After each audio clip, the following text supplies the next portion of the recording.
o que será construído, né, fábrica de vacina, então, contra HPV, contra DTPA, e também eles vão ampliar e modernizar as plataformas de vacina de DNA mensageiro, e também uma fábrica para a produção de soros.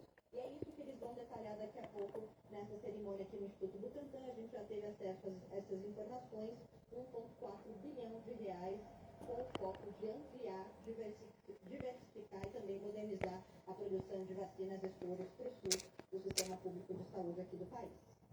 Alguma justificativa oficial para o governador Tarcísio de Freitas não estar nessa cerimônia? Não, nenhuma justificativa oficial. A única informação que nós temos é que o representante do governo de São Paulo nessa cerimônia será o secretário de Saúde, Eleusio Spava. E eu me lembro que no ano passado, melhor dizendo, quando essa vacina ela foi autorizada pela Anvisa, teve um evento exatamente aqui no auditório do Instituto Butantan, com a presença do ministro da Saúde, Alexandre Padilha, e também do governador de São Paulo, Tarcísio de Freitas. Houve até uma troca de fapas com cada um no momento do discurso, né? O Alexandre Padilha, melhor dizendo, falando que a gente superou governos anteriores que não eram a favor da vacina, e é bom ter que olhar para as duas versões, tanto o governo de São Paulo quanto o governo federal, com foco e valorizando, né, a estrutura aqui do Instituto Butantan para a fabricação de vacinas. Hoje, portanto, tem a presença de Tarcísio de Freitas nesse evento. O governador Tarcísio de Freitas, porque esta é uma notícia importante para o São Paulo e para o Brasil. O presidente Lula se justifica lá por um investimento de 1,4 bilhão de reais, é muito dinheiro. O Butantan passará com certeza por uma nova fase. Butantan se reformulará completamente com a capacidade de investimento que não teve até hoje. E o governador Tarcísio de Freitas deveria estar nessa cerimônia, sem dúvida nenhuma. Mas a política falou mais alto aí, e essa troca de fapas, como lembrava a Maju, entre o ministro da Saúde, Alexandre Padilha, recente, e o governador Tarcísio de Freitas, acabou, com certeza, influenciando na decisão do governador Tarcísio de Freitas, que é ligado ao bolsonarismo, que tem como ponto fraco exatamente essa questão da pandemia e da vacina. Maju Arruda Leite, que então acompanha essa cerimônia atrasada, né, Maju? Era para ter começado entre 9h30 e 10 horas, mas pelo que você trouxe, as autoridades ainda nem chegaram por aí. Se der tempo, você volta com a repercussão aqui no Amanhã Bandeirantes, se não, ao longo da nossa programação. Fechou? Fechado, Lopato. O auditório aqui do Instituto Butantan está lotado, mas apenas de profissionais da saúde, pessoas, autoridades do governo, não do primeiro escalão, né? Eles ainda estão sendo aguardados por aqui, também toda a imprensa reunida aqui à espera do início dessa cerimônia, que, como eu disse, vai marcar o início da vacinação com a Butantan DV e também o investimento de 1,4 bilhão aqui no Instituto Butantan.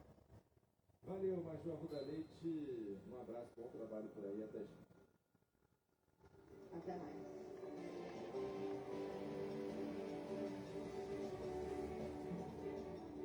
10h29. Vamos conversar com você agora que não está levando uma vida normal. Por quê? Porque você não consegue fazer suas atividades mais básicas. Você tem dores que incomodam demais até na hora de dormir. Dores que te impossibilitam de fazer as suas atividades corriqueiras, atividades do dia a dia. Dores nas articulações. Pois bem, agora você tem o articular. Articular é um produto que combina várias substâncias aí de última geração que resolvem o problema em menos de uma semana. Você pelo menos vai ter uma diminuição significativa desses incômodos em menos de uma semana. Vamos acompanhar o depoimento dos nossos ouvintes que estão usando as coisas.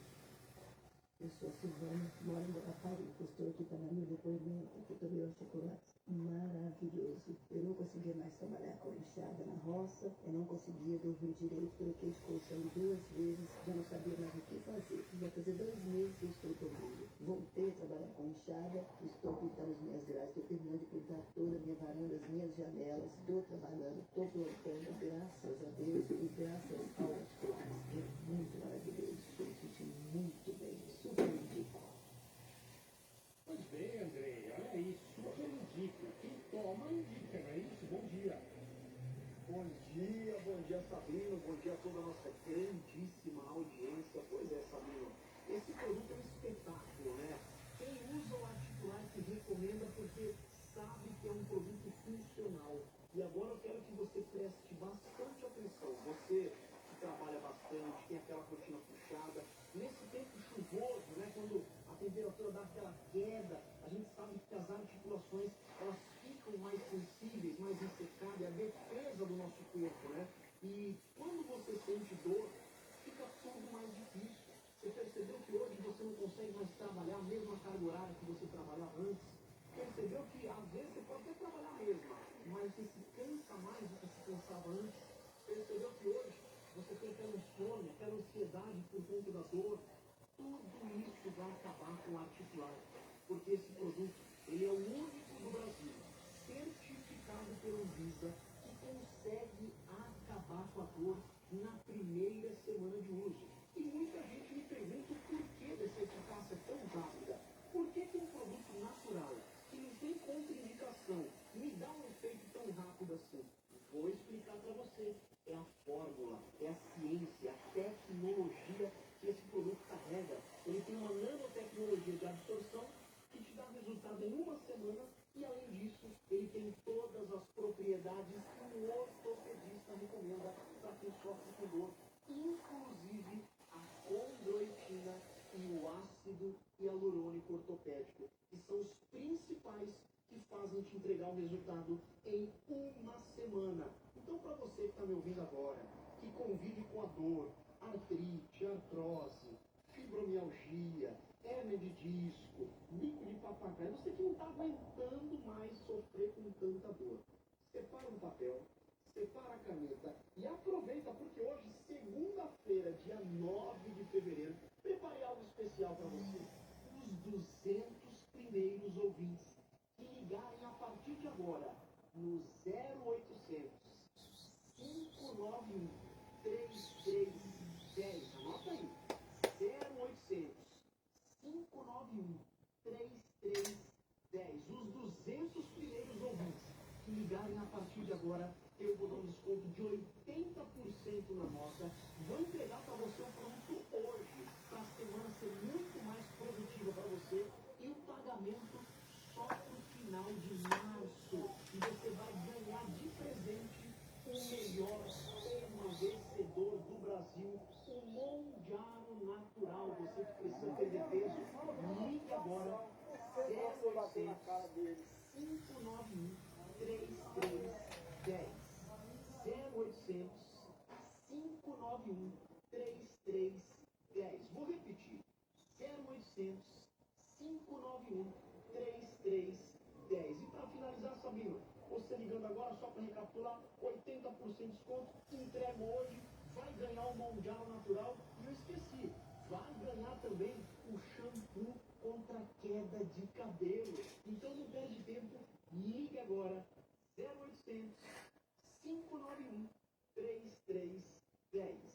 0800 591 3310, Sabino. Valeu, Andrei. Obrigado. Até amanhã. Até amanhã. 10 horas e 34 minutos. Agora aqui no Manhã Bandeirantes, nós vamos falar sobre as chuvas do fim de semana e também o que podemos esperar para a semana que começa hoje.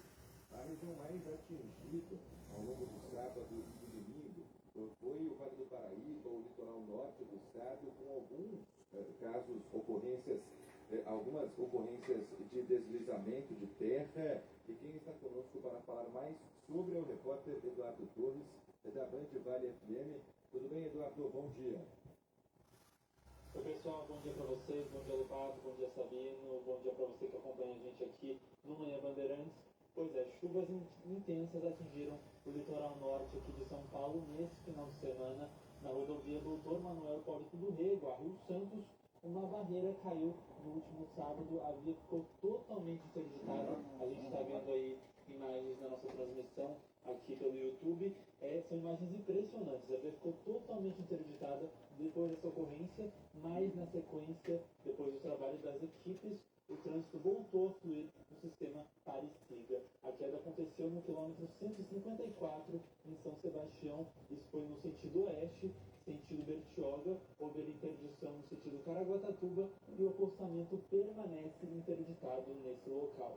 Em meio a essa chuva intensa aqui no Vale do Paraíba, uma segunda cratera se abriu no bairro Jardim Imperial, na zona sul aqui de São José dos Campos, no interior de São Paulo. Essa é a segunda cratera que se abriu na mesma rua em menos de 15 dias. Esse caso aconteceu na rua Felizbina de Souza Machado no último sábado. A gente sabe que no último dia 27 de janeiro, um caminhão que transportava blocos de concreto caiu dentro de uma cratera nessa mesma rua. Então já não é uma novidade por lá. 156 pessoas estão desalojadas no bairro depois dessa nova cratera se abrir, e no momento que o asfalto cedeu, um poste de energia elétrica caiu no buraco e causou uma explosão por ali. A Defesa Civil precisou interditar todas as ruas que dão acesso a esse trecho, e além disso foi preciso interditar duas casas da rua e um prédio com 34 apartamentos. Segundo a Prefeitura de São José dos Campos, todos os moradores foram orientados e nesse momento eles estão acolhidos em casas de familiares. A gente conversou com o Jones Ferreira, que mora no bairro há 3 anos, e ele disse que está assustado com as crateras que se abriram ali perto da casa dele. Ele tem um bebê de apenas 30 dias em casa, está sem luz, sem água e está tendo dificuldades com a família. Cada vez que chove, vai aumentando e vai afetando também as casas que estão perto, né? Aí os moradores têm que sair da casa, né? Desocupar, e também acaba afetando os postos, né? De energia, a água, a gente acaba ficando sem energia, e toda vez que chove, a gente fica sem energia. Já o Guilherme Queiroz mora no bairro há mais de 30 anos. Ele está preocupado com essas crateras que estão abrindo ali no local e, segundo ele, já é um problema crônico da região. A situação aqui está precária, né? Já faz dias que está desse jeito e não tem resolução de nada. A EDP, contanto que veio arrumar aqui várias vezes, mas o que tem que ser arrumado não tem agora nada. Choveu, já fica sem água. Sem água, sem energia, já começa a complicar as coisas. A Natália Fátima da Silva mora na rua do lado, onde essas crateras surgiram, e mesmo não morando na mesma rua do local, ela ainda foi afetada com a falta de água. A gente fica com muita pena, né, de ver o pessoal, né, assim, sofrendo, né. Então, é a primeira vez que abriu ali, a minha casa ficou sem água o dia inteiro, até 11h30 da noite.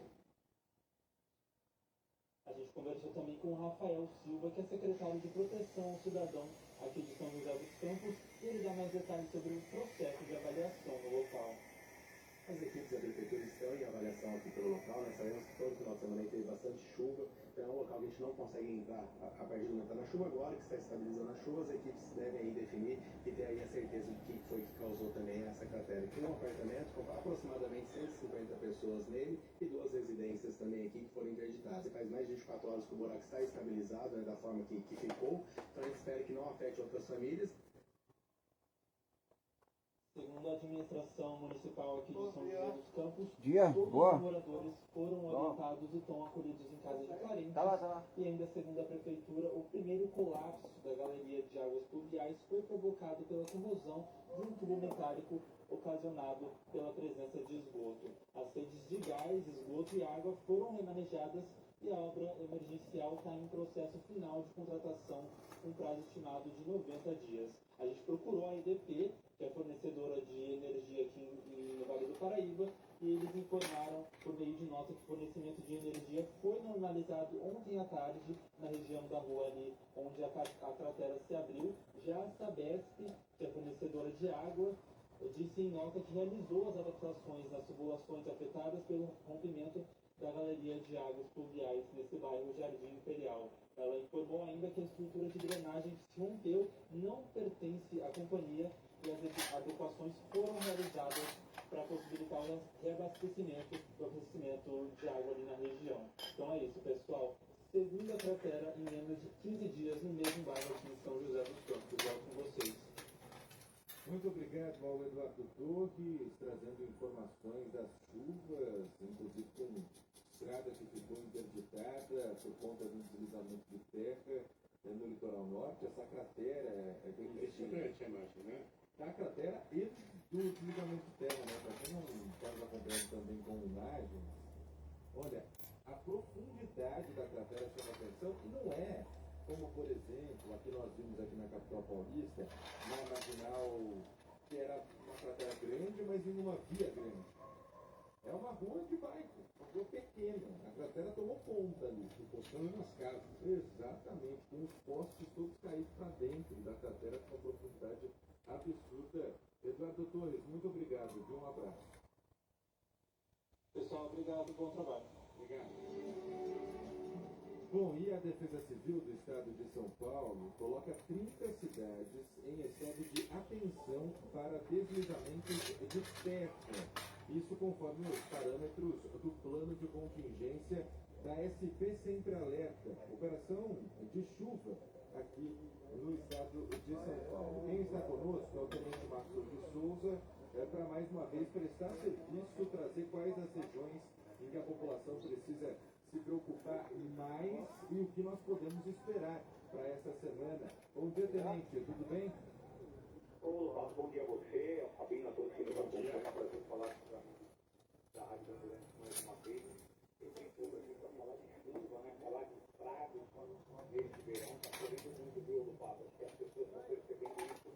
Eu estou ficando delas, né? Porque elas estão sentindo isso. De fato, elas estão certas. A gente olha os acumulados de chuva e a forma como essa chuva está caindo em São Paulo nesse verão realmente são números impressionantes. Para quem está acompanhando, ter uma ideia, ontem, domingo, quando a gente fechou o relatório de acumulados de 24 horas de chuva, a gente observou que em São Carlos, na central do estado, na região noroeste, centro-norte do estado, nós tivemos em um dia a chuva de 24 dias. O volume esperado para fevereiro inteiro caiu aí quase um esforço em 24 horas. Então, em São Sebastião, choveu 80% do volume esperado por mês em um único dia.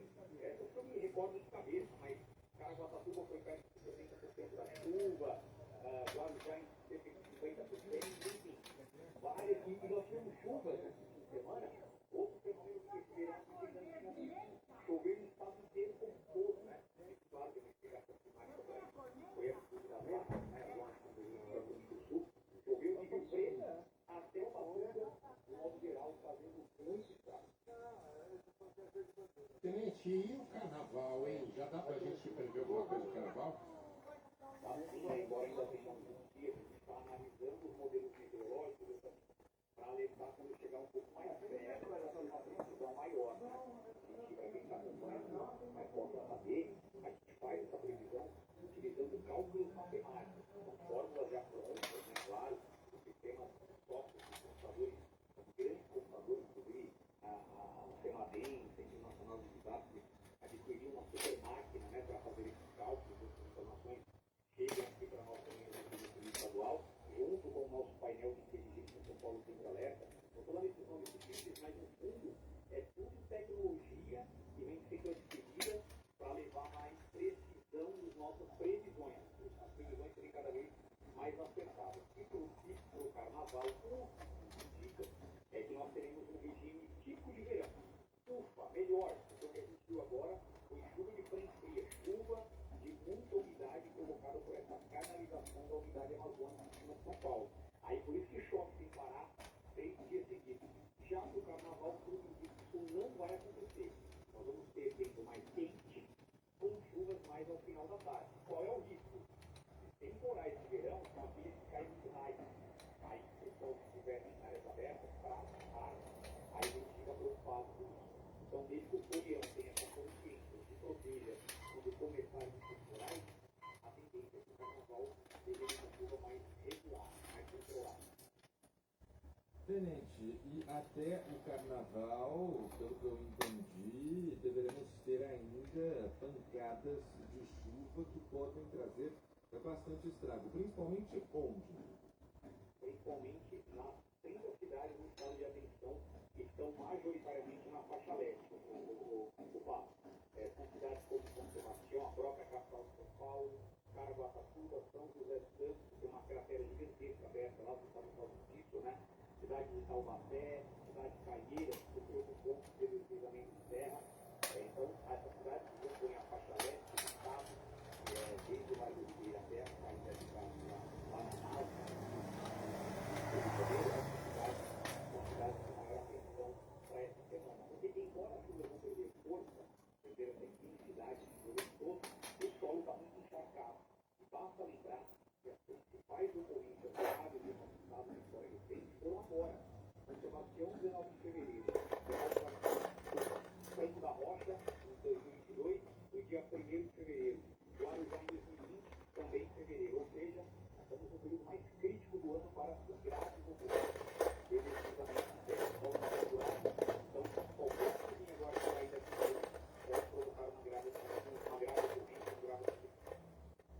importante a gente lembrar o ouvinte disso, porque no fim do período de chuva costuma ser mais perigoso, porque, como o Tenente acabou de explicar, o solo já vem sendo encharcado há muitos dias com as pancadas de chuva, e aí pode acontecer o pior agora.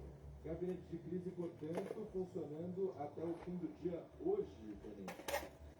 Gabinete de crise até o final do dia hoje, todas as concessionárias de energia estão aqui presencialmente, serviço de água, eletronia, o pessoal das rodovias também, o bombeiro, e está aqui reunido para ir fazendo gestão dessas ocorrências. Né? Ontem nós tivemos graves problemas em várias cidades. Caçapava, uma ponte foi arrastada lá, foi embora, tem uma área lá que está com dificuldade de acesso, a gente já, os nossos chineses, então já está no início de prestar esse apoio que a gente tem que passar. Lá em Nova Paulista, noticiou da morte do homem lá em Nova Paulista, infelizmente, se jogou, né, na ponte ali, então a notícia que tem é que ele acabou se lançando ali no rio, enfim, fazendo as razões, aumentando tudo isso. Laranjal também sofreu pontos que foram levados embora, mas o cenário político do Marcelo é que, embora tenham tido muitas ocorrências, né, são quase 30 cidades afetadas no estado, uma delas bem grave, o número de vítimas é baixíssimo, né? Então, nós, de alguma forma, temos que analisar e comemorar que a prevenção está tendo seus resultados. Isso passa muito pela imprensa, que é uma parceira, está todo dia que se fala na programação da Rádio Bandeirantes sobre as dicas e as orientações, e estão exaustivamente pedindo para o cidadão respeitar os alertas da Defesa Civil. Está funcionando. A gente quer chegar ao final desse verão com menos mortes do que o ano passado, estamos caminhando para isso. Claro que está muito bom, um longo caminho a percorrer, ainda está no período positivo, né? Ainda sabe que tem muita coisa para acontecer, mas o trabalho está funcionando. Bom, muito obrigado, Tenente Maxwell de Souza, porta-voz da Defesa Civil de São Paulo, mais uma vez nos ajudando nessa prestação de serviço. Inclusive, parabenizar o senhor e todos da Defesa Civil aqui de São Paulo, que hoje completa 50 anos, né? Parabéns a vocês. Verdade, que alegria, Lupato. Obrigado aí por fazer essa menção. São 50 anos, em 1976, primeiros aí da início, né, na nossa história. Nós fomos criados nas mãos graves acidentes que acometeram no nosso estado, as chuvas de Caraguatatuba em 67, o incêndio em Joel, em Grau. Ali o governo do estado percebeu, né, que faltava um órgão para coordenar as ações. E ali começaram então o trabalho de defesa civil e a gente foi evoluindo, até chegar no que a gente tem hoje, um sistema moderno, com alerta, sirene, pegamos a sirene em Mauá, a 9ª sirene, faltam 3 ainda para fechar esse bloco de expansão, tem mais 7 para ser contratado, tem mais 8 radares, que vai passar de 100 milhões de reais, vão se somar os 2 que já foram comprados, ou seja, estamos em passos largos de evolução, ainda tem muito para fazer e a gente sonha, né, com um estado em que nós não tenhamos mais mortes provocadas por desastres. Ainda muita gente, mas muito obrigado aí pela lembrança dos nossos 50 anos e por fim celebrar com mais de 5 mil agentes de defesa civil e com o nosso sistema de ontem, como o pessoal de Caíra, que saiu às 3 horas da manhã fazendo a última limpeza de uma casa, às 3 da manhã, em nome de Caíra, a nossa celebração a todos os agentes de defesa civil. Muito obrigado, Tenente. Um abraço. Obrigado, Tenente. Parabéns. Um abraço. Obrigado. 10 horas e 50 minutos. Rápido intervalo, rápido mesmo, 1 minuto e meio, e nós voltamos com o Manhã Bandeirantes para falar sobre um projeto de lei que está sendo discutido no Congresso Nacional, que prevê a criação de uma vistoria obrigatória para carros. Deixa eu explicar essa história. Rede Bandeirantes de Rádio. Manhã Bandeirantes. Quer reduzir sua conta de luz? Invista em energia solar com quem entende. A Canadian Solar tem 24 anos de experiência na fabricação de equipamentos solares, tecnologia de ponta, suporte técnico exclusivo e estoque local para trocas da garantia. Energia solar de verdade tem marca. Canadian Solar. Entre em contato com seu instalador e peça Canadian Solar ou entre em contato conosco pelo WhatsApp 11 9 1301 5138. Que indicaremos um instalador perto de você. Esperando uma promoção da economizar? Que promoção o quê? No Max tem preço baixo todo dia, não, mas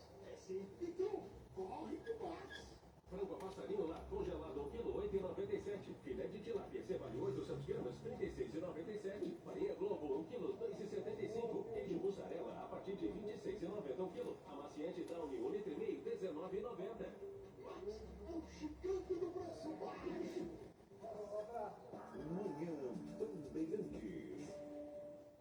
Olá, Vidão. Tchau, tchau. 10h52, voltamos com o Manhã Bandeirantes e agora vamos conversar com o deputado federal Fausto Pinato, que é o autor de um projeto de lei que no fim do ano passado foi aprovado pela Comissão de Viação e Transportes da Câmara, está esperando para ser analisado na Comissão de Constituição e Justiça da Casa, e o que prevê esse projeto de lei? A criação de uma regra nacional para a inspeção de carros usados. Deputado, tudo bem com o senhor? Seja bem-vindo à Rádio Bandeirantes. Obrigado pela participação. Bom dia, Vitor. Bom dia, Marcos. Obrigado a você pelo convite. Queria então que o senhor, resumidamente, explicasse esse projeto de lei e trouxesse também o objetivo da criação desse curso. Primeiro que a própria mídia, através das redes sociais, primeiro que não cria vistoria nenhuma. Você lê o projeto para em caso de transferência de propriedade, estado, município, em caso de roubo, furto, em caso de cabrito, no município, em caso de demarcação de partido, já existe, já é isso. O que na verdade o que você fazer, na verdade, não é criar nova vistoria, nem tem a vistoria, não precisa, o projeto foi pobre, jamais foi pobre de mais pobre. Até porque o cara que recebeu careca, peludo, pode levar para a polícia. Aqui na verdade, uma vez a gente só pode realizar a vistoria. Ele disse aqui que o Estado pensa do jeito, para a vida de outro, pode o Estado usar. É porque um pode ter em seu filme, outro não pode ser e tal.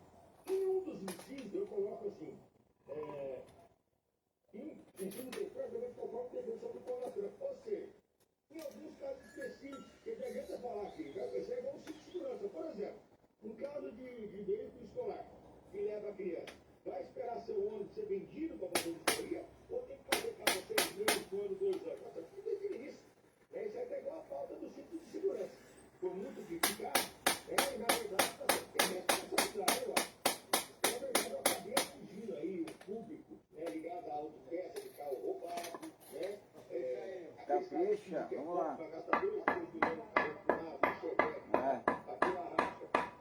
Alguns colecionadores que têm milhões e milhões e usam isso como taxadores, para sonegar imposto. Tendo visto aqui o carro vale 400, 500 mil, vai passar o recibo por 20. Aí tem muito dinheiro. E como cara é youtuber e pessoal ligado a carro, atira racha, escapamento barulhento, usar cavalo de pau, e tem muitos seguidores, de certa forma denegrir e propagar fake news. E eu muito humilde ainda disse, vamos chamar todos os segmentos, o isso vai melhorar, se vai taxar, se for para taxar uma forma coletiva, a gente percebe uma agressividade muito grande nesse sentido, porque na verdade eu fiz uma questão só para padronizar a vistoria, ou seja, a maneira de fazer, porque é tudo óbvio. Aqui em Brasília pensa do jeito, é diferente. Eu não tem nada a realização, é tudo mentira, de vagabundo, quadrilheiro, jogador de fogo, usa dinheiro de caixador, e com certeza está tendo muito louco de carro mais velho de volta para sustentar gasto, hobby, de mercadoria, que ela vai dinheiro. Bom dia, Marco Antônio Sabino. Como é que seria na prática essa vistoria? As pessoas teriam que todo ano se dirigir a um determinado local para fazer essa vistoria? Não. O projeto não fala isso.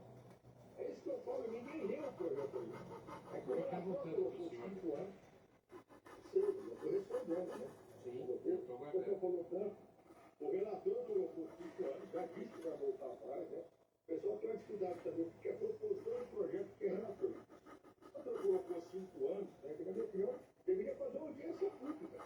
Por quê? Do jeito que está o projeto de lei, a gente fala que, em caso de mudança, transferência de domicílio, já existe, e mudança de estado, recuperação de fruta, roubo ou promoção indireta, ou seja, o carro foi roubado, tem que fazer uma vistoria para ver se não é a cor, essas questões. Isso tem uma informagem, periodicamente, conforme a definição do contrato, que já existe a redução do sistema que está em suspenso. Na minha opinião, eu entendo o seguinte, no caso do Brasil, seria o fato, não vai mudar nada.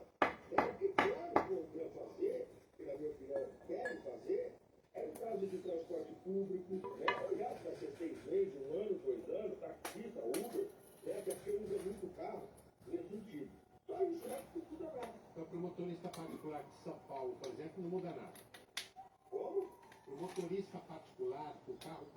Estadual de São Paulo não Não muda muda nada. nada. É que eles pegaram aqui o inciso 3 e falaram assim, periodicamente conforme a edição do contrato. É lógico, porque o particular é um jeito.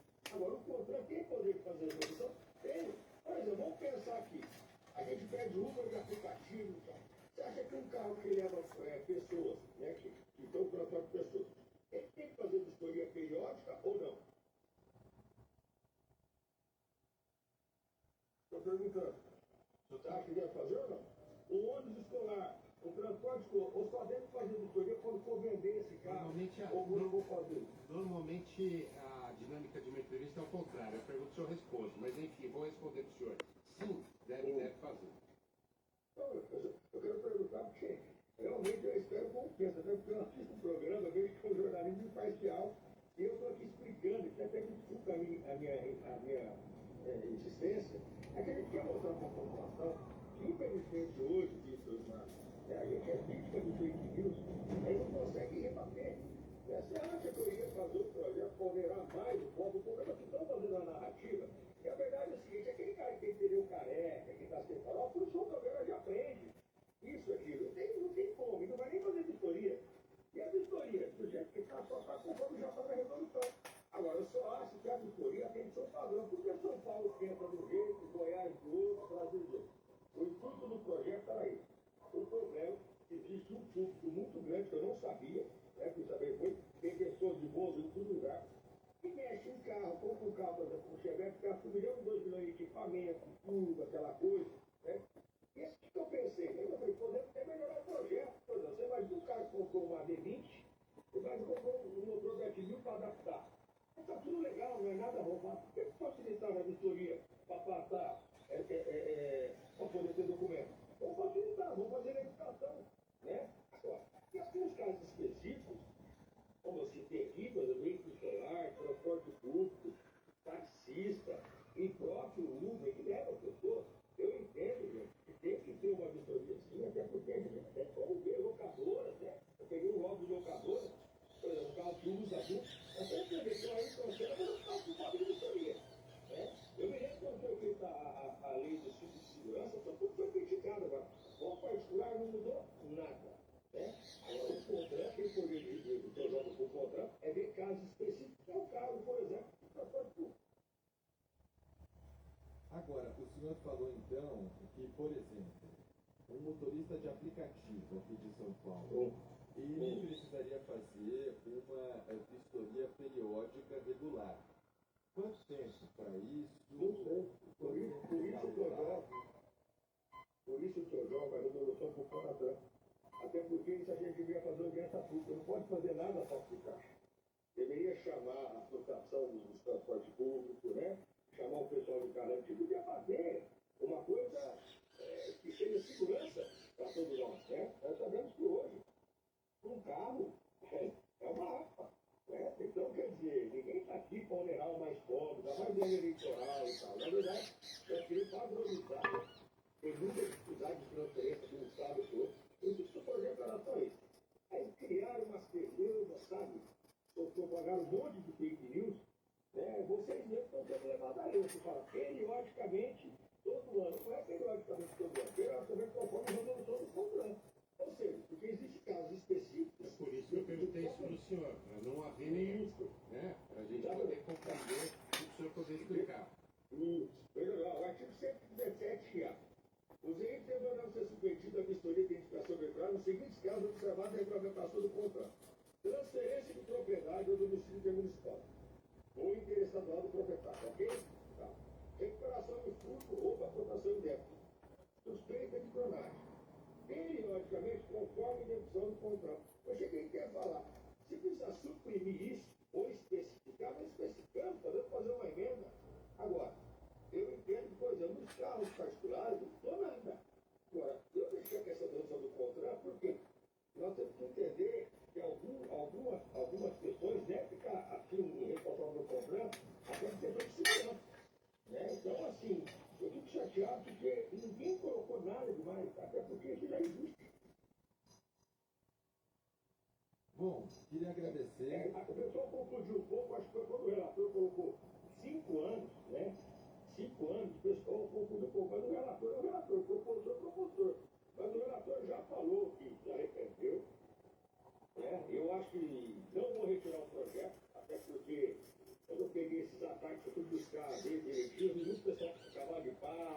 coisa suspeita nesse sentido. Eu vou propor fazer audiência pública na TJJ, debater, chamar os contratos, chamar todos os segmentos sérios, né? Porque trânsito é segurança, nós estamos num país que é o terceiro que mais mata, né? Nós estamos num momento que nós temos que pensar assim, numa pessoa equilibrada e depois o interesse do cidadão. Perfeito. Muito obrigado, deputado federal Fausto Pinato, pela sua participação. Bom dia para o senhor. Eu agradeço, Vitor, mais para todos saber. Muito obrigado.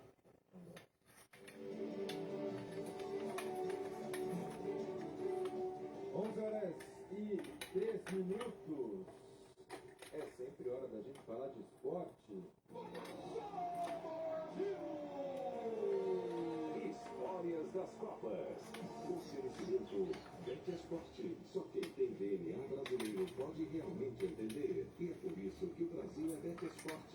Hidro, mineração responsável e alumínio de baixo carbono é Hidro. Lubrificantes móvel, tecnologia para o seu motor durar mais. Grupo Euro 17, nós fortalecemos sua vida financeira. E Cimento Votoran, seca rápido, é resistente, é bom demais. Na partida entre Brasil e União Soviética na Copa do Mundo de 1982, os travessões do estádio Ramon Sánchez Pizjuán, em Sevilha, estavam 2,5 centímetros abaixo do estipulado pela FIFA. O erro só foi descoberto no dia seguinte do jogo, por um ex-goleiro da Iugoslávia. Naquela partida, o Brasil saiu vencedor por 2-1.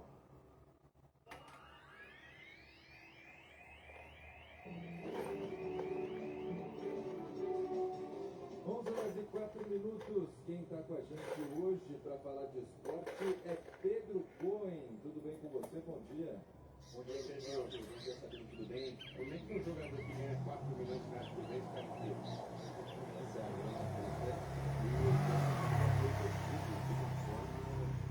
Esquisita, né? Porque ele escorrega, manda a bola longe do gol. Eu vi, inclusive, bastante gente falando ali que o Andrés Pereira ficou respondendo ali na marca do pênalti, mas honestamente, tá? Minha opinião sobre o assunto é que isso, assim, isso acontece em qualquer partida de futebol, sempre que tem um pênalti e não fica algum jogador da equipe mandante ali em cima da marca do pênalti protegendo, acontece aquilo. Eu já vi isso acontecendo várias vezes. Inclusive até mesmo o Ranieri e o Dorival Júnior falaram sobre isso, que é de fato algo que poderia ter sido evitado pelos próprios jogadores do Corinthians, os próprios atletas do Corinthians.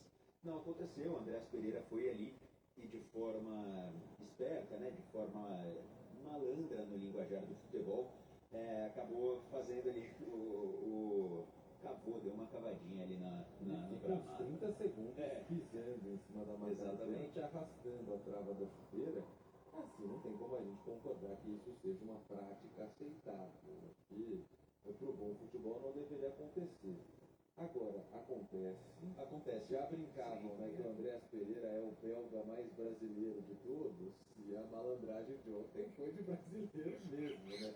Aí fica aquele questionamento que se o Andrés Pereira ainda estivesse jogando na Premier League, ele faria isso ou não? Acho difícil. Essa discussão vai longe, né?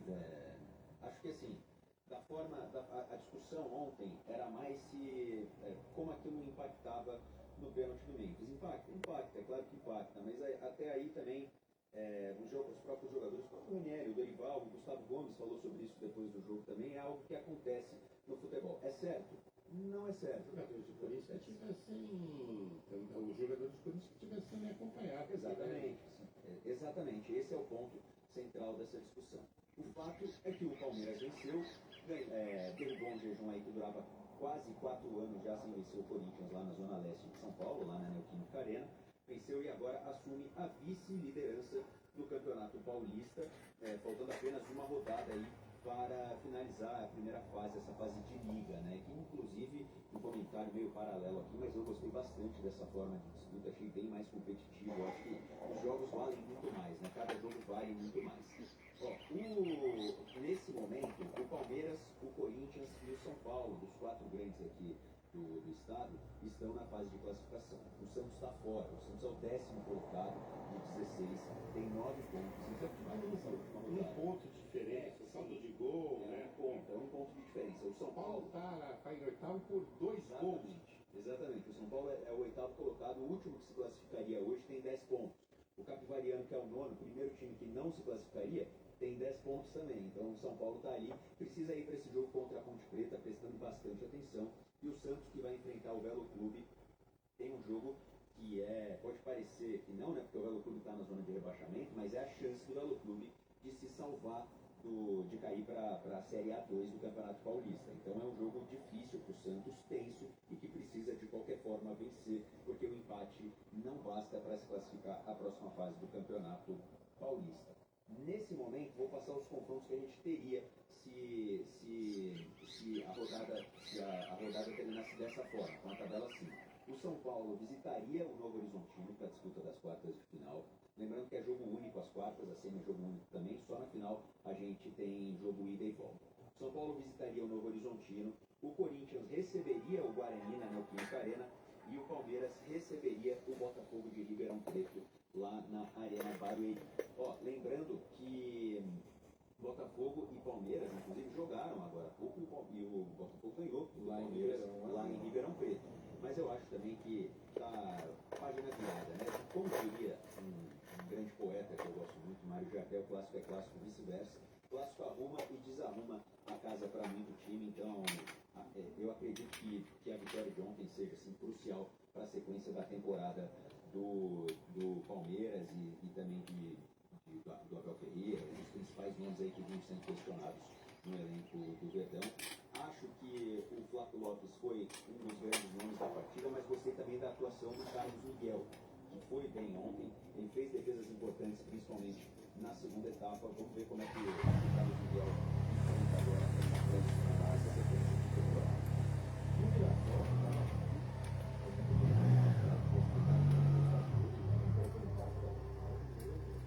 tá fora, né? Talvez a classificação nesse momento do Campeonato Paulista.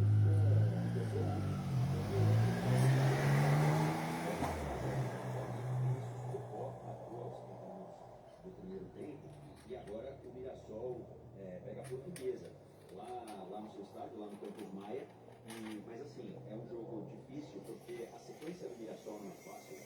O Mirassol tem no meio dessa semana o Cruzeiro, é verdade que lá em Mirassol, aí depois recebe a Portuguesa para essa última rodada de Campeonato Paulista, e aí a sequência dos próximos 3 jogos do Mirassol depois dessa última rodada: Flamengo, Santos e Palmeiras. Então o Leão vai ter que escolher aí o que vai fazer, porque assim, 5 jogos importantes em sequência, mas de fato a situação é complicada nesse momento. São 8 pontos, 2 atrás do São Paulo, que é o primeiro time dentro dessa zona de classificação. Só que mais do que isso, mais do que a pontuação do Mirassol, tem 2 times à frente do Mirassol na fila aí para entrar nessa fase de classificação, as quartas de final do Campeonato Paulista.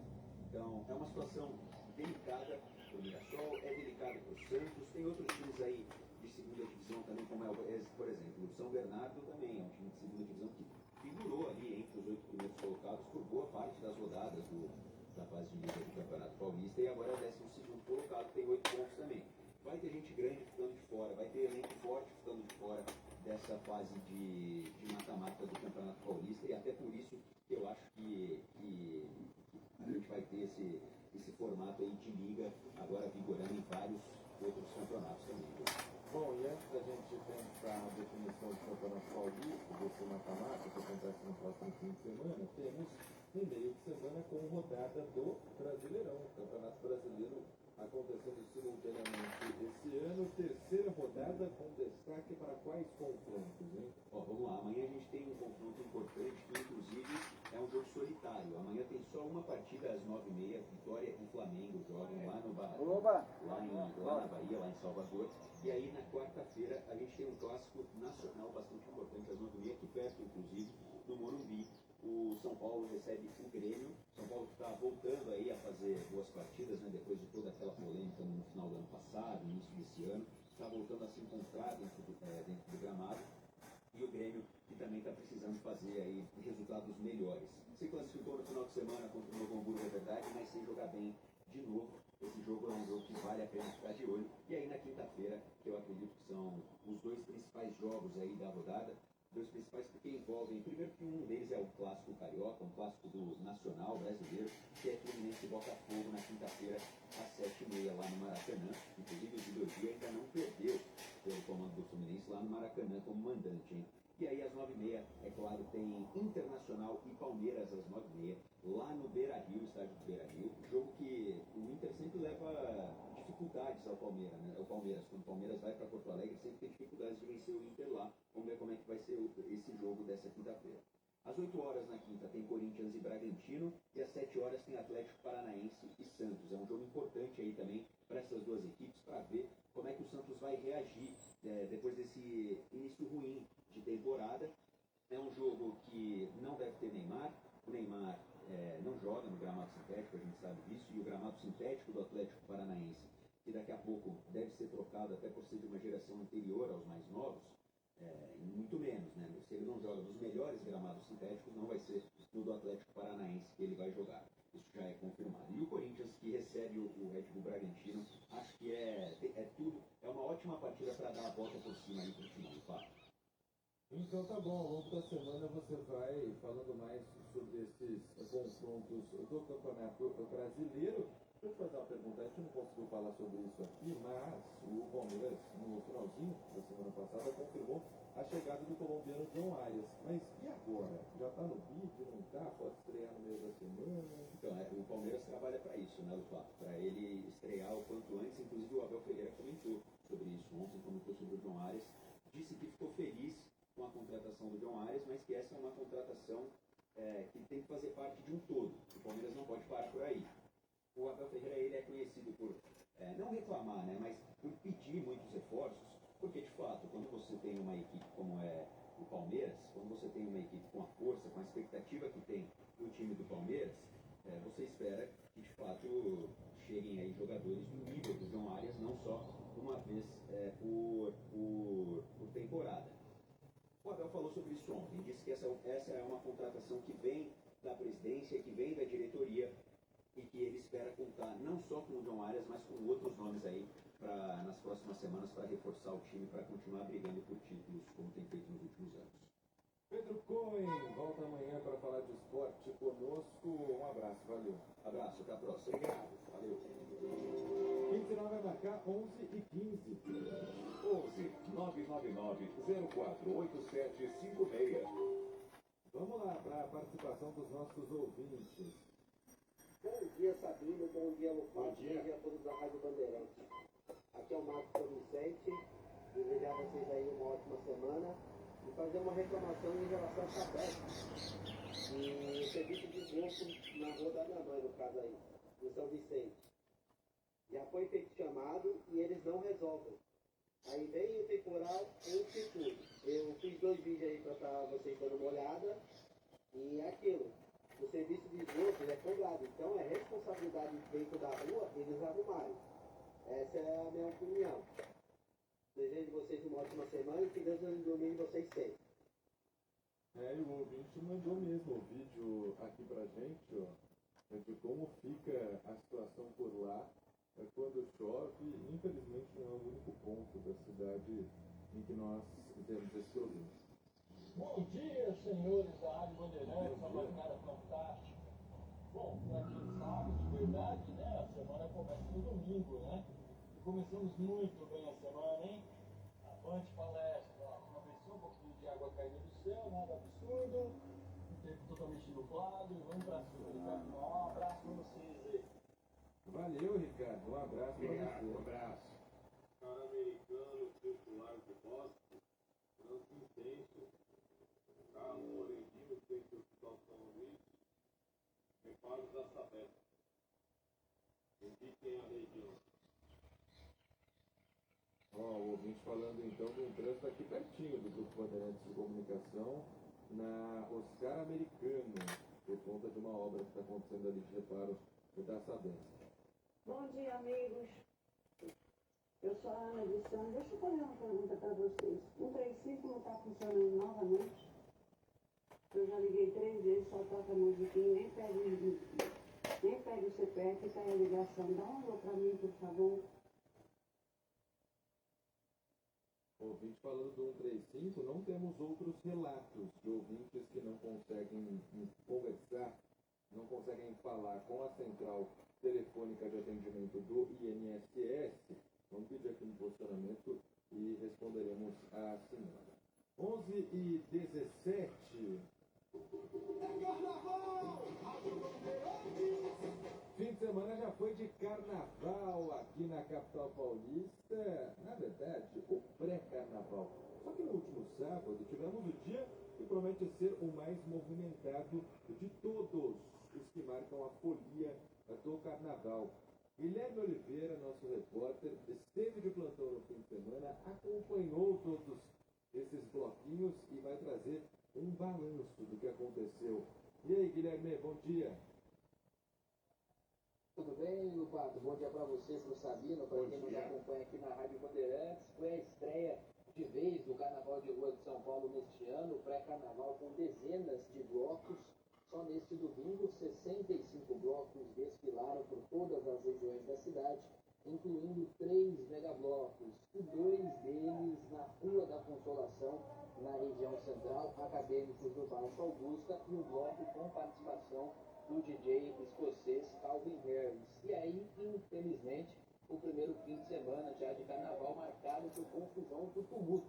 Houve superlotação nesse bloco na Rua da Consolação. A Prefeitura de São Paulo até acionou um plano de contingência às 2h55 da tarde.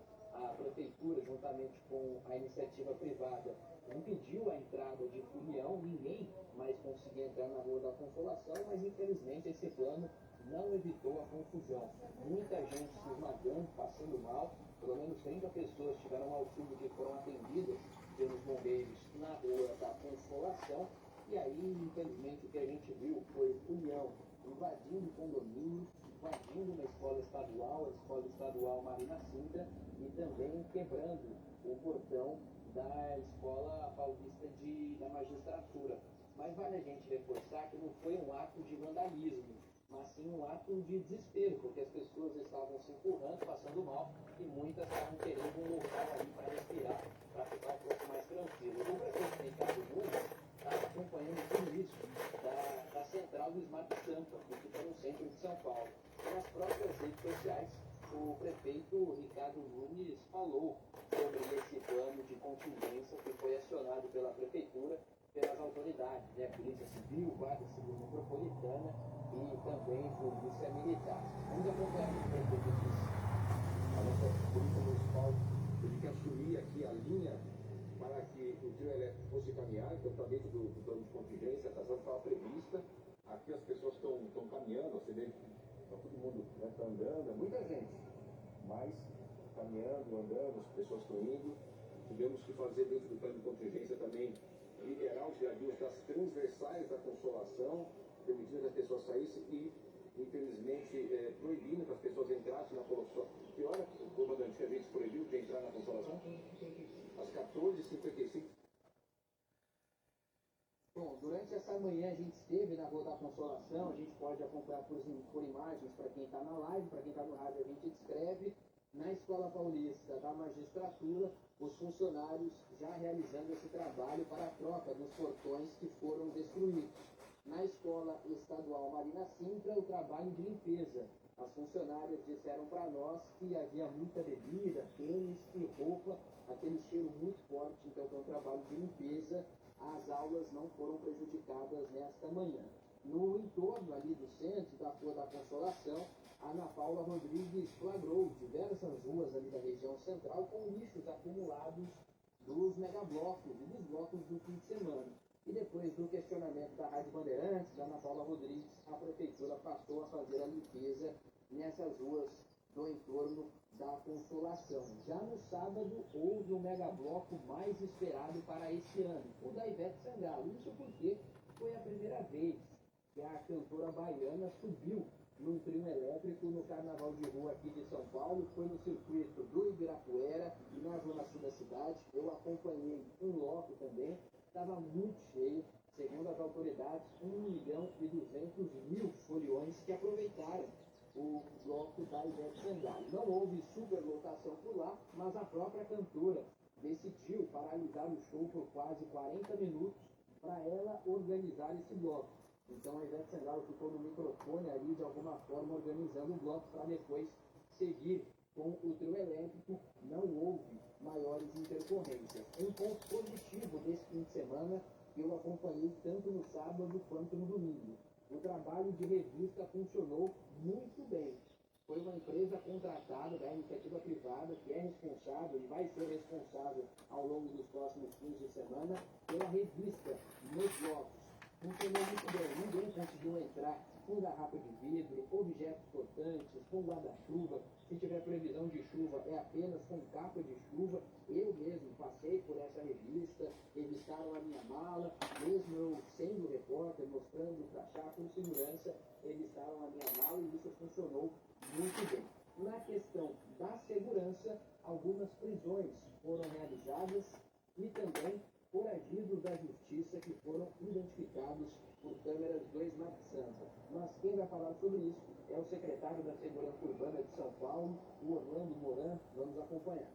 No final de semana, através do programa Smart Sampa, 4 procurados foram presos, dentre eles um estuprador que estava dentro de um bloco de carnaval em Santo Amaro.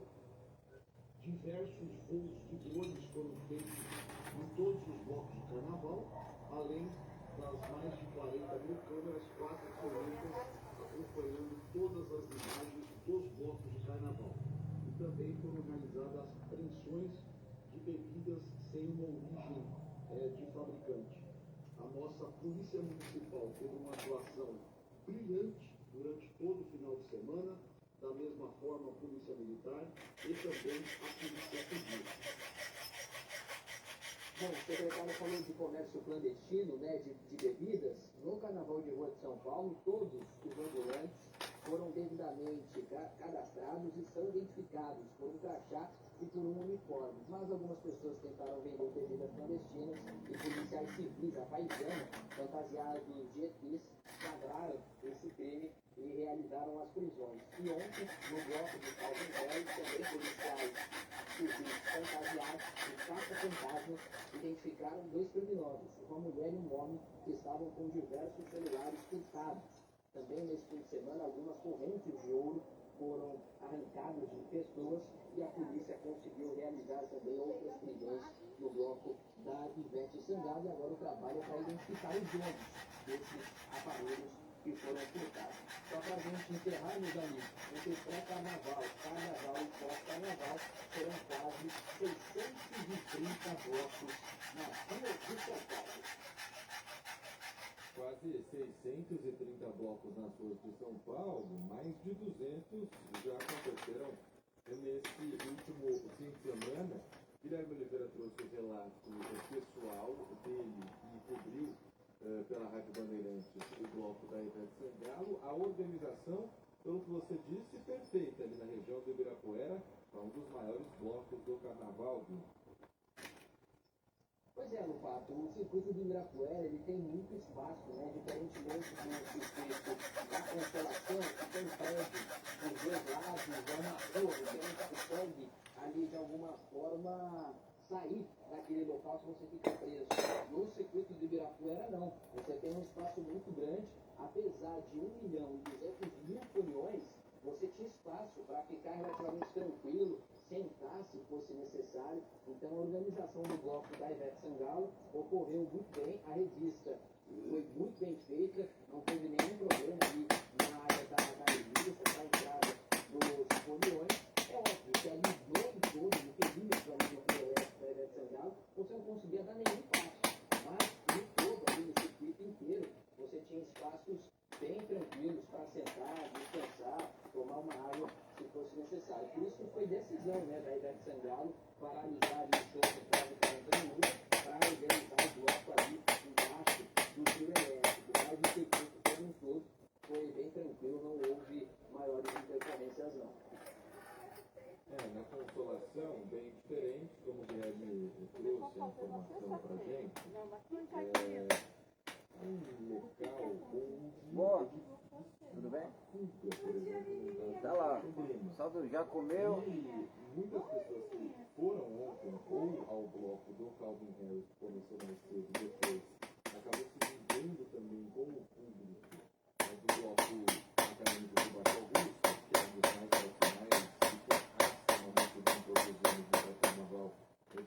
Paulo, conforme foi passando o dia, o domingo ali naquela região, essas barreiras para a realização das historias, né, do que o Guilherme contou pra gente que aconteceu com ele ali, né, a revista na mochila, no corpo das pessoas, tiveram que abrir mão dessa revista. Por quê?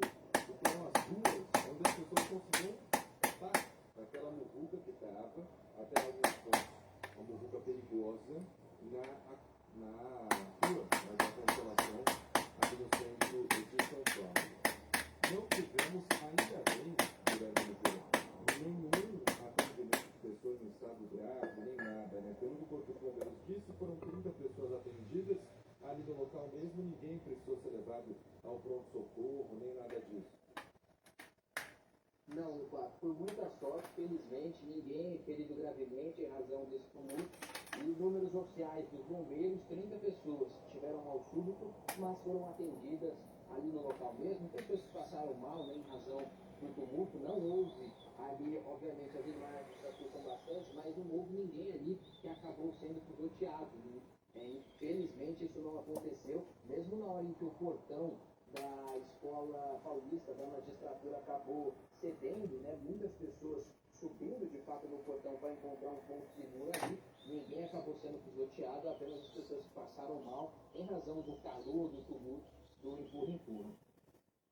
É, que bom que isso aconteceu. Eu não frequentei nenhum desses blocos, viu, Sabino, mas moro bem perto da Consolação, né? Então ontem, quando chegava em casa, já no fim da tarde, via muita gente saindo de lá, muitos ambulantes também deixando o local dos blocos, já estava ali no finalzinho, quase no momento da dispersão, mas impressionante como diferente de outros carnavais que já indiretamente vivi morando ali na região, as ruas em volta da Consolação estavam lotadas. Você vê que não era só de gente que estava chegando ou saindo do bloco, não, era de gente que estava curtindo mesmo ali, dentro do possível como conseguia. Claro que a organização sempre pode melhorar, mas que é difícil num evento gratuito, numa via pública de São Paulo, você controlar 100% das pessoas que entram e saem, um limite de pessoas, é muito difícil, é muito complicado. Guilherme, obrigado pelas suas informações. Só uma última coisa. Os policiais disfarçados dentro dos blocos, no pré-carnaval tivemos os Power Rangers. E agora foi caça-fantasma e quem mais? Qual a outra fantasia? E ET, viu, Lupato? No bloco da Ivete Sangalo, 2 policiais civis fantasiados de ETs que pegaram os comerciantes ali clandestinos com bebidas falsas e no bloco com a participação do Calvin Harris, policiais civis fantasiados de caça-fantasma. E aí esses policiais prenderam criminosos que estavam furtando celulares no bloco com participação do Calvin Harris. E só uma última informação de números oficiais, pelo menos até agora, acadêmicos do Baixo Augusta, 1,5 milhão de pessoas. E o bloco com a participação do Calvin Harris, 1.200.000 foliões. Santa criatividade nesses sertadinhos. Que bom que está dando certo, né? Estão conseguindo prender esses criminosos que no momento de alegria, no momento de folia, querem roubar os celulares no meio dos bloquinhos. Um abraço, Gui, valeu. Obrigado, Guilherme. Valeu, pessoal. Valeu, Sabino. Até. 11h31. Vamos mudar de assunto aqui no Manhã Bandeirantes e falar de um caso triste e um caso ainda muito mal explicado. As investigações estão começando. Uma mulher morreu depois de entrar na piscina de uma academia para uma aula de natação. Essa academia que fica aqui em São Paulo. A Regina Dourado vai contar pra gente esse caso e trazer o que a polícia já sabe ou pelo menos desconfia até agora. Bom dia, Regina, tudo bem? Oi, Lupato, bom dia para você, para o Sabino, bom dia, Regina. Que nos acompanha aqui na Rádio Bandeirantes. A gente acompanhando esse caso com muita atenção, é um caso muito alarmante, porque infelizmente a morte da Juliana Baceto aconteceu no sábado à noite, né? Depois dela se sentir mal ali na aula de natação.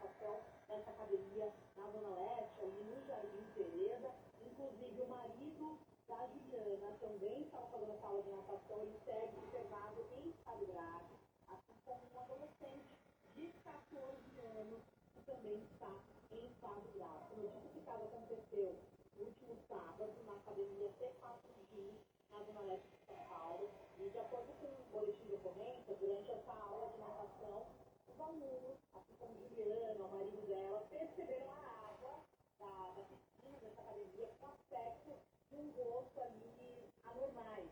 Né? O casal se sentiu mal, avisaram o professor do local, e depois dos sintomas eles se dirigiram então para um hospital ali em Santo André, mas infelizmente a Juliana não resistiu, ela teve uma parada cardíaca. Os bombeiros então foram acionados para essa ocorrência, só que em um primeiro momento, quando os agentes chegaram até a academia, as portas já estavam fechadas. Né? Até uma questão que a polícia vem investigando, porque essa academia fica próxima a uma delegacia, e em nenhum momento os responsáveis procuraram essa delegacia. E simplesmente fecharam as portas e saíram da academia. Né? Então foi até preciso arrumar a porta para realização de trabalho, para entrar e entender de fato se ainda tinha algum tipo de risco. Né? Agora, os responsáveis já foram identificados, a autoridade policial requisitou exames periciais, registrou ali o caso como morte suspeita e, de acordo com a Secretaria de Segurança Pública, até o momento foram constatadas 5 vítimas, com a vítima infelizmente de óbito, a Juliana Baceto, de 27 anos. É importante dizer que, segundo a Secretaria, após o trabalho de perícia e da vigilância sanitária, realizaram ali diligências no local e encontraram um produto, digamos assim, né, um balde com cerca de 20 litros de uma mistura química dentro da academia. Esse material foi apreendido e será analisado para identificar, né, a composição, para verificar se houve uso inadequado ou concentração acima do permitido. Sendo assim, o estabelecimento foi interditado neste domingo pela vigilância sanitária, o estabelecimento segue fechado e é importante falar que não possuía um alvará de funcionamento. Então também é importante que a regulamentação, a funcionalidade da academia não estavam corretas. Né? Então por isso que também, né, a academia foi fechada, a vigilância sanitária fechou essa academia. Então a polícia agora segue ainda em investigação para entender de fato o que causou e se teremos mais vítimas, porque não só a Juliana, assim como outras pessoas relataram mal-estar, relataram que se sentiram mal. Tinha crianças também que estavam tendo aulas nessa academia, então é possível que ainda surjam novas vítimas. Então, a polícia ainda trabalhando com a perícia, com outros agentes, para identificar de fato o que aconteceu, assim como, por outro lado, toda essa investigação e também o acompanhamento do estado da vítima. Então, esse é o cenário atual desse caso, que infelizmente levou a óbito o Juliana Baceto, uma professora de 27 anos, que foi velada amanhã de hoje. É um caso muito triste, a Regina Dourado explicou bem para nós o que pode ter acontecido, segundo a polícia, uma intoxicação, mas o que é estranho é um caso em que 3 pessoas que entraram na piscina passaram mal, 2 continuam internadas, uma morreu em uma academia que, por fora, pelo menos pelas imagens, Regina, parecia uma academia boa, né, arrumada, e não tinha nem alvará de funcionamento. É um absurdo que estivesse funcionando dessa forma aqui em São Paulo. Qualquer nova informação dessa investigação, Regina, o microfone da Rádio Bandeirantes aberto para você. Obrigado. Combinado, viu? Qualquer novidade a gente segue atualizando por aqui. Até uma próxima. Valeu, um abraço.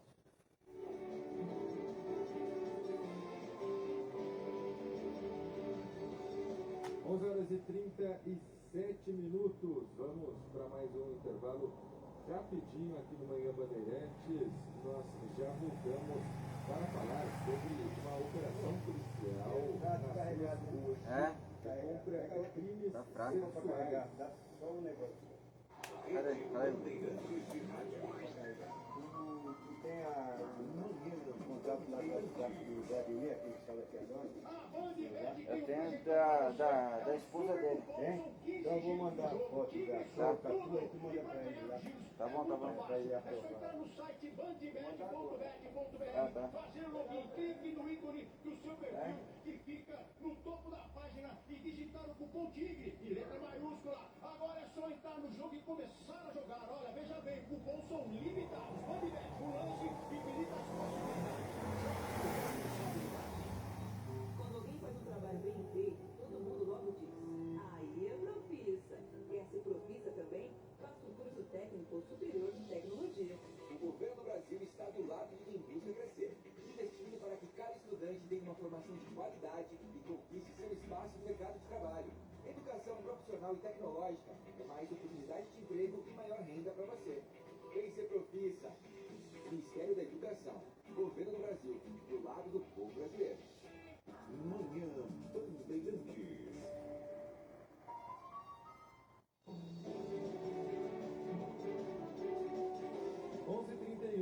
Manhã Bandeirantes de volta e também voltamos a girar a nossa reportagem com o Lucas Taveira, que vai falar sobre essa operação que foi as suas hoje aqui em São Paulo contra pessoas que estariam envolvidas num esquema de abuso sexual de menores de idade. Entre os presos, um piloto de avião que estava prestes a decolar no aeroporto de Congonhas. Bom dia, Taveira. É isso foi hoje de manhã, Taveira, bom dia. Muito bom dia, Sabino, do Pato. Hoje de manhã, Sabino. O que mais chamou a atenção foi a prisão desse piloto, como o Victor trouxe, um piloto de 60 anos de idade, acabou sendo preso quando estava já dentro da aeronave ali para decolar, e ele acabou sendo preso como o disse nessa operação, suspeita de integrar uma rede de exploração sexual envolvendo crianças e adolescentes. Esse piloto, como ele disse, já estava na cabine, saiu a Congonhas, estava ali para a frente do Bom, no Rio de Janeiro,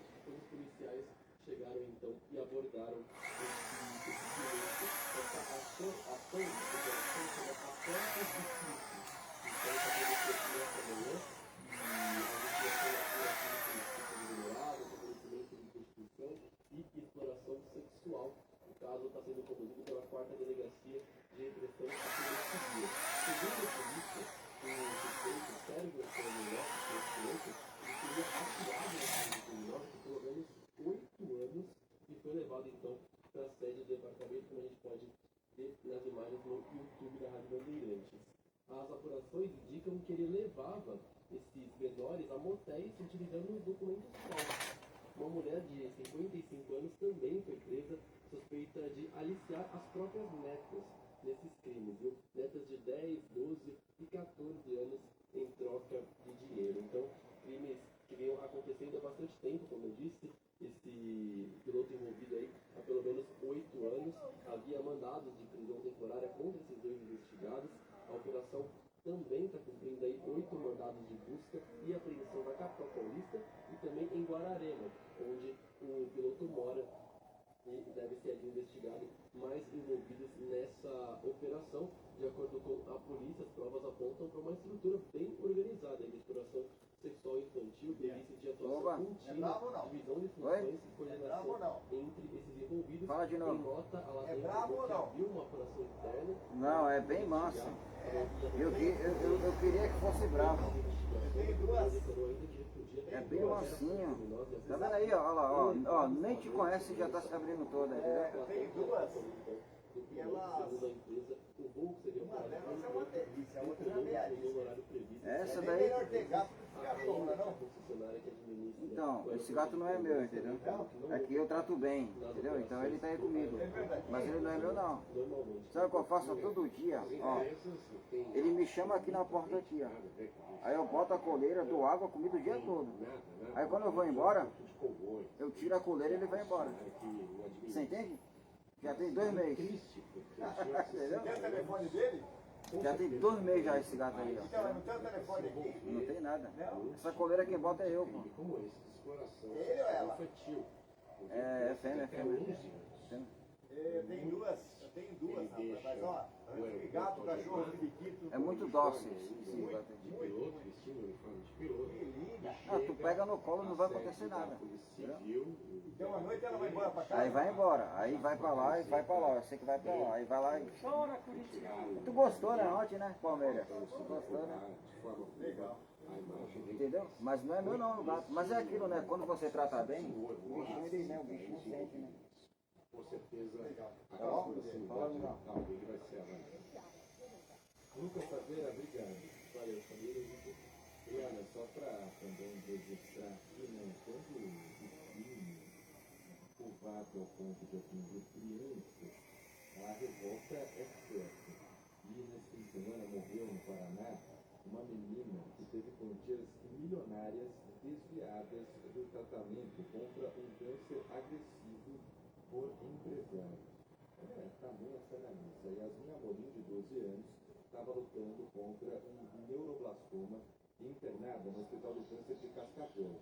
A família da menina diz que ela teve uma piora no quadro de saúde na madrugada da última sexta-feira, não resistiu e morreu. Em 2024, a Justiça determinou que o governo do Paraná custeasse os medicamentos importados, avaliados em R$2.004.000. Apesar disso, a empresa que foi contratada pelo governo do Paraná para realizar a importação pegou esses R$2 milhões e desviou a maior parte do dinheiro, não entregou os remédios e prejudicou diretamente o tratamento dessa menina de 12 anos. Logo depois desse escândalo, 2 empresários responsáveis pela companhia foram condenados por estelionato, estão presos pelo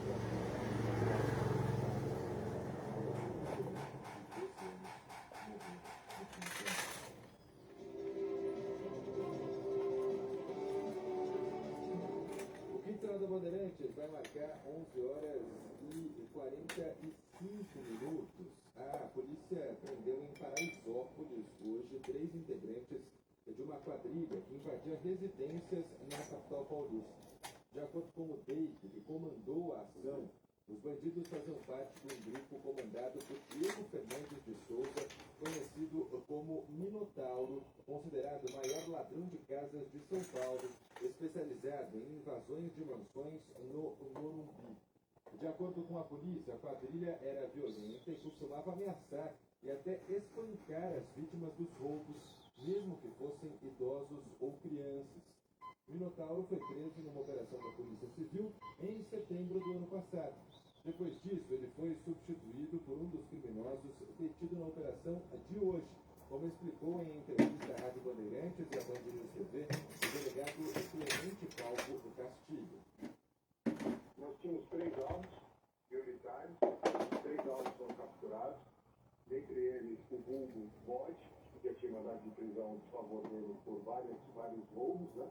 Sobretudo roubo à residência, e ele era um roubador bastante ativo da quadrilha do Minotauro, e ele até o sucedeu se não foi mais ativo. Porque o Minotauro, em determinado momento da sua carreira criminosa, encerrada pelo DEIC também pela Polícia Civil, e o Bode era o braço operacional, era o comandante operacional nesses arrebatamentos. Temos mais outros presos que foram reconhecidos em roubos, um deles é que também tem bastante crueldade, onde ele espancou uma senhora, então ele trazia terror para a comunidade.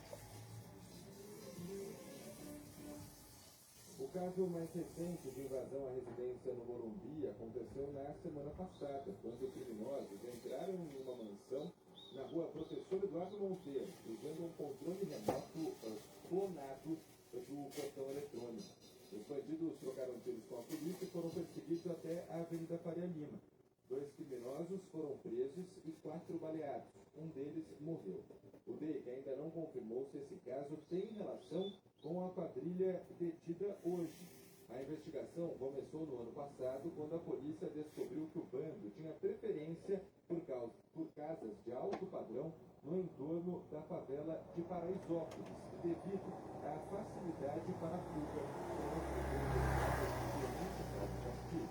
Sobretudo as famílias que estão em Paraisópolis, para ter pouca exposição como residência e, por uma questão geográfica, eles têm casas de alto padrão que estão próximas aí à comunidade. No caso dessa família, dessa casa, a investigação, a 4ª Delegacia de Patrimônio, ela chegou onde o crime achou que estava envolvido. E queria deixar claro, a comunidade não é território também, é território do cidadão. O território que a polícia vai ingressar.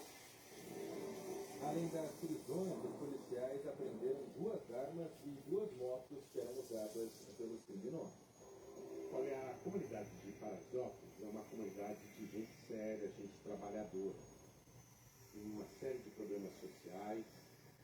Parcialmente agora estão sendo enfrentados pela prefeitura, que está fazendo um investimento lá de quase 2 bilhões de reais, mas muitas questões ainda por resolver, a questão habitacional, a questão educacional. E aí o crime organizado se aproveita dessa fragilidade e se esconde no meio da comunidade. Infelizmente, o PCC, por exemplo, definiu como capital ali das suas atividades, como centro das suas atividades em São Paulo, a comunidade de Paraisópolis. E não é só o PCC. Também bandidos de uma forma geral, assaltantes de uma forma geral, ali se instalaram tentando se esconder no meio de gente séria, de gente honesta. Isso gera uma insegurança enorme para o bairro do Morumbi, bairro onde está, aliás, o Palácio dos Bandeirantes. É só você circular à noite na Avenida Giovanni Gronchi e você vai ver que ela é meio deserta, né? Mal iluminada, isso é verdade, mas meio deserta, e cheio de motos circulando, algumas delas com garupa, estranhamente com garupa. E aí você fica apavorado de passar pela Avenida Giovanni Gronchi. No Morumbi, por exemplo, não dá para você fazer uma caminhada. Não dá para você ir até a farmácia, até o supermercado a pé. Não dá para você passear com o cachorro. Hoje, por exemplo, a minha mulher ia passear com o cachorro, dando uma volta no quarteirão, mas estava com a mão inchada e não conseguia tirar a aliança. Não foi. Assalto. Com medo de um assalto, ela não conseguiu tirar a aliança.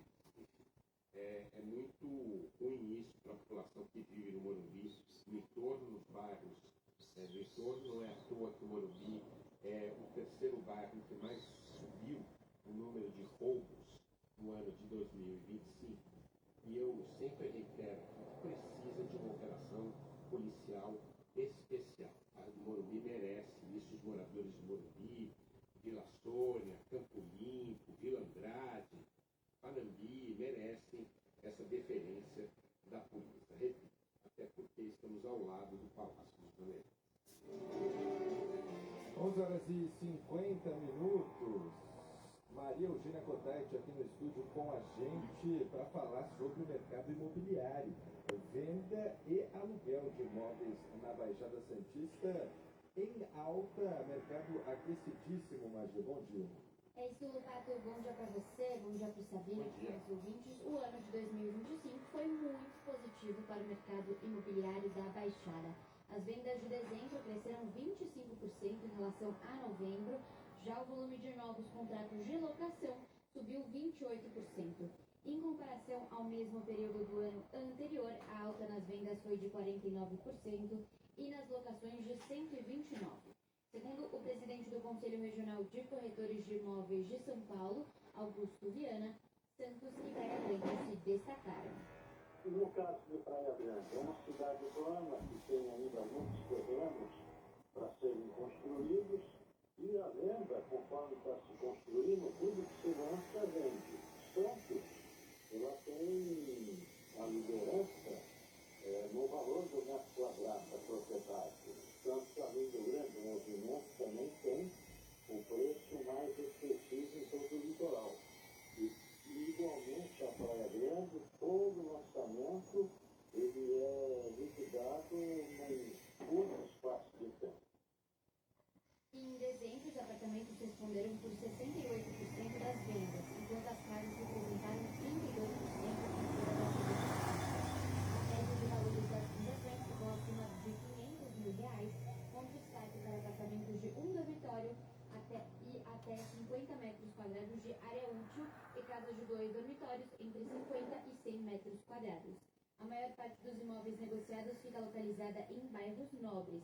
No segmento de locações, os apartamentos dominaram, com 82% dos contratos assinados. A faixa de aluguel que predominou fica entre R$2.000 e R$3.000.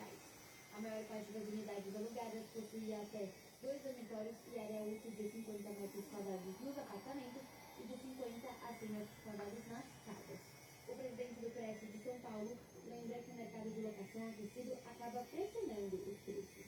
O número de imóveis disponíveis em todo o litoral para locação residencial é muito pequeno. Com isso, há uma pressão muito forte sobre os valores. E o preço está sempre subindo, muito acima da taxa inflacionária, muito acima dos salários. O Cresce ainda diz que para 2026 a expectativa para o setor imobiliário é de mais crescimento na Baixada Santista. Baixada Santista que não para de crescer mesmo, são muitos novos empreendimentos também, né, que estão sendo construídos por lá, algumas prefeituras trabalhando também com retrofit, algo que a gente já vê aqui em São Paulo, né, transformando em habitação, em moradia, alguns prédios antigos que até então não eram utilizados. Agora, o grande problema que acaba surgindo junto é o que o nosso ouvinte reclama já por aqui, né, que nosso telefone 7457. Acaba aumentando o preço também, né? Muita procura, os preços ficam mais altos, a gente aqui dizendo que está um absurdo o valor de imóvel na Baixada Santista. Maria Eugênia Cotaiti, muito obrigado. Valeu. Obrigado. 11h54. Intervalo rapidinho, a gente volta em 1 minuto e meio para fechar o Manhã Bandeirantes falando de uma polêmica envolvendo um cantor porto-riquenho e o presidente dos Estados Unidos. Rede Bandeirantes de Rádio. Manhã Bandeirantes. Só aquele hospital em que a maior rede de camarotes prêmios do Brasil. Na Neoquímica Arena Cialvani, no Allianz Parque Panzani, no Morumbi, escolha seu camarote dos ídolos, o Santos famoso Boteco Santista. Além disso, a Soccer Hospitality possui camarotes do Botafogo com Fire Zone. Em Recife, Náutico Timbu Zone. Além dos novos camarotes Imortal Sport Bar na Arena do Grêmio e o Esquadrão Zone na Arena Fonte Nova. SoccerHospitality.com. Confira. O podcast Entendendo a Notícia é assim. Sobre o fato mais relevante do dia, sai uma análise aprofundada, contextualizada e explicada pelo Cláudio Zaidan. As razões, as consequências, o histórico, as personalidades envolvidas. Você ouve e entende mais. Diariamente no seu agregador de podcasts preferido e no site radiobandeirantes.com.br. E é podcast Manhã Bandeirantes.